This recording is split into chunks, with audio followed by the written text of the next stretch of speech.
Hello all. నాకు maths అంటే చిన్నప్పుడు చాలా భయంగా అనిపించేది. నేను లోయర్ క్లాస్ నుంచి 10థ్ క్లాస్ వరకు సేమ్ స్కూల్‌లోనే చదివాను. ఆ టైంలో మాకు ఒక మ్యామ్ ఉండేవారు.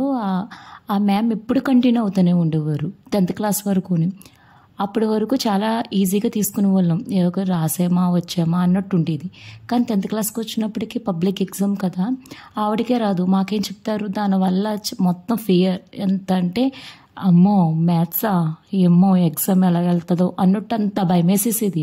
ఏంటంటే జస్ట్ ఆవిడ బోర్డ్ మీద నోట్ చేస్తారో అది చూసి మేము నోట్ చేసుకోవాలి. దానికి రిలేటెడ్ సమ్స్ ఇస్తారు.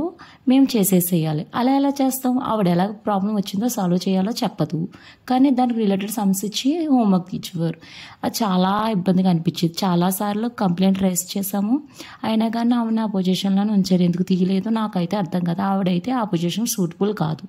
నెక్స్ట్ ఆఫ్టర్ 10థ్ తర్వాత నా ఫేవరెట్ సబ్జెక్టు మ్యాథ్స్ అయింది. ఎందుకంటే ఇంటర్‌లో చాలా బాగా చెప్పేవారు మ్యాథ్స్ లెక్చరర్స్ ప్రతి ఒక్కరుని. నాకైతే ప్రతి సబ్జెక్టు చాలా బాగా చెప్పారు. దాంట్లో మ్యాథ్స్ అయితే చాలా అంటే చాలా బాగా చెప్పారు. అండ్ ఆల్సో బీటెక్ కూడా అలాగే అనిపించింది. నాకు 1 M1 చాలా డెడ్ ఈజీగా అనిపించింది. ఎందుకంటే టీచర్ చెప్పే విధానంలోనే ఉంటుంది. స్టూడెంట్స్ నేర్చుకోవడంలోని.